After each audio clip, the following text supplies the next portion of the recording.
Hi guys, just a short video today to talk about laughter and why it's important. I'm going to do a podcast today on this, so I'll get into it in a lot more detail there, and I'll put the link down below when I have it done. I want to talk about laughter for health and as a part of overall wellness, because I believe that that laughing is a part of health. It's a part of keeping yourself young. It's a part of feeling good, right? And everybody wants to feel good. Especially if you are someone like me who deals with anxiety, intrusive thoughts, depression, laughter can be a tool to snap yourself out of that. It can be a way to cope when you're in stressful situations. And I don't mean like nervous laughter, although I do that too when I'm in situations where I feel tense or stressed, or has it ever happened to you? When I was a little girl and I would get in trouble and I would be sitting at the dinner table and my sister and I would just like bust out laughing, and we couldn't help it. It has to do with the tension in the room and not wanting to get in trouble. That's not what I mean, but it makes me laugh to think about it, so it's fine. I want to talk a little bit about laughter as a therapy. There is such a thing as laughter yoga now, and yogic laughter is sometimes called, and this is forced laughter. This is when nothing is funny. There's not anything going on that's humorous. You're not watching a funny TV show. Nobody has told you a joke. You just force yourself to laugh. And it sounds and it feels really ridiculous the first time you do it, okay? So please know that I know that. I still want you to try it, okay? So forced laughter is when you're in a situation that's, it's not funny at all. You just sit in your car, you're sitting in your bedroom, you're wherever you are, and you make yourself laugh. And I do this with my kids. I have them do it. And we're going to do it, okay?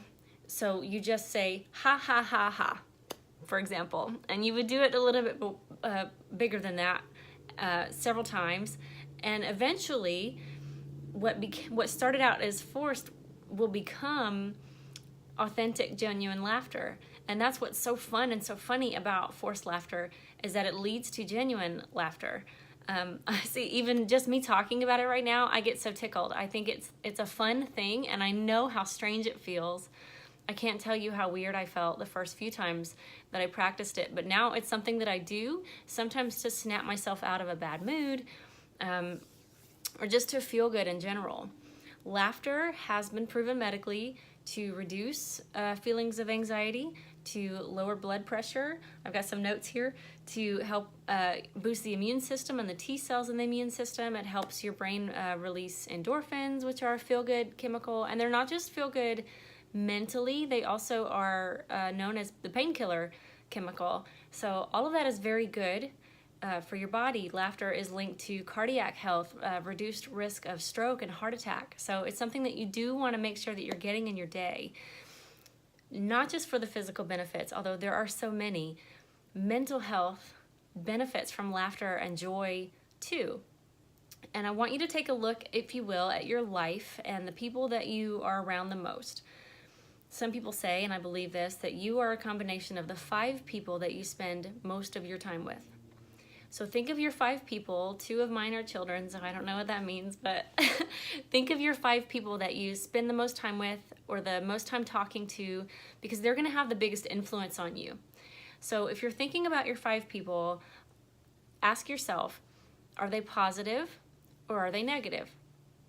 Now, I don't mean, if somebody has a bad day and so they're upset and they tell you about it. That's fine, that's normal, that's human.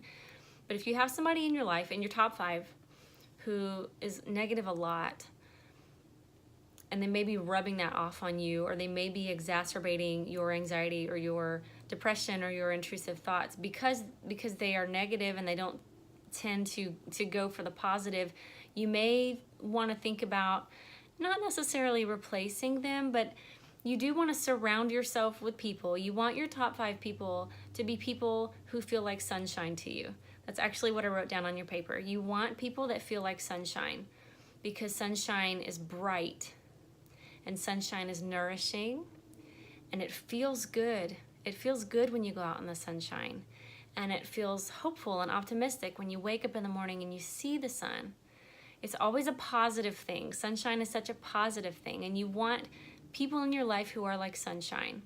If you have 5 people and 4 of them are sunshine and 1 of them is just not, and that's okay, because you still got the other 4 that are.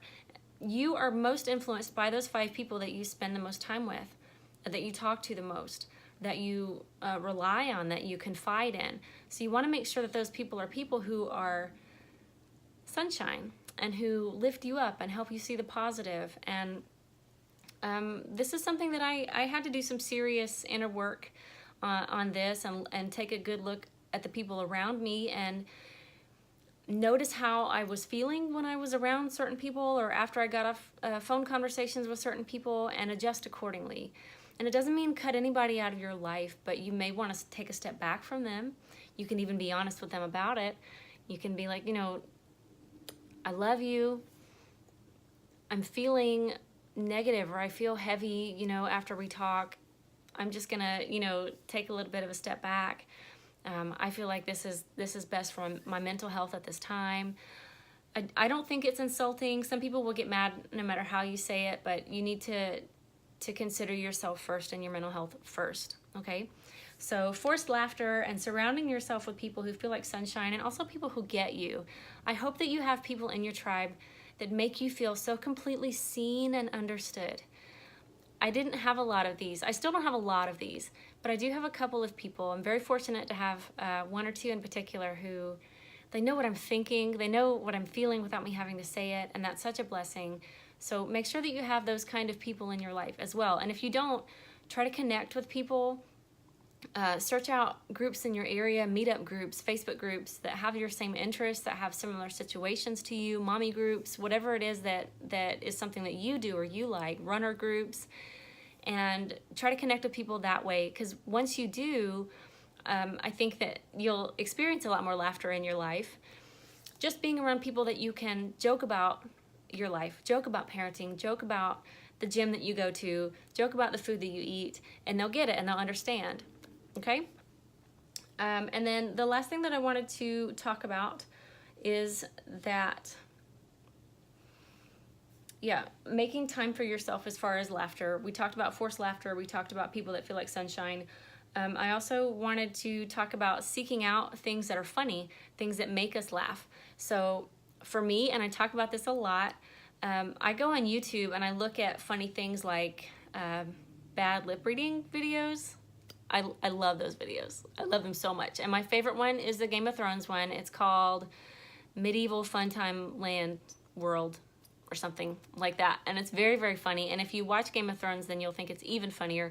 But these guys are really talented, and their videos are super silly. And if I need an immediate pick-me-up, that's where I go. And the reason that I do that is because you can't feel that anxiety and that fear if you're in a joyous laughter moment.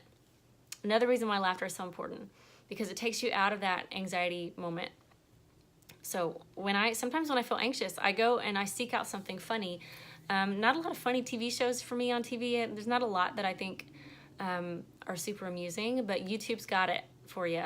Netflix may have if you know something that makes you laugh, but for my immediate purposes, I recommend bad lip reading on YouTube. The other thing I was going to say is to make time for laughter. Set time in your schedule. It doesn't have to be every day, but it's great if it is. But set time in your schedule. My friends and I go out for comedy night once a month, once every 6 weeks, and when the comedian's good, it's such a great release of negative. It's almost like you're just marinating in this positive energy because you're in this room full of people who are laughing and enjoying, and there's this vibrant, joyful energy. So I recommend doing something like that in a group because anxiety-wise, it helps you to feel like you have people around you and you have a tribe, but it also helps with the laughter, which is so good for your mental health. It's so good for your physical health. So I'm in a laughing mood today, and that's why I wanted to do this video, and I'll do more on the podcast, and we'll talk about it a little more as far as the physical benefits and other ways that you can seek out laughter. I encourage you to force some laughter today, and if you do this, if you are brave enough to make yourself laugh, please let me know how it goes. Please leave a comment down below and tell me how silly you felt, how wonderful you felt, how it just made your whole day better, whatever is the case. I can't wait to hear about it. I love you. Live in courage. Bye-bye.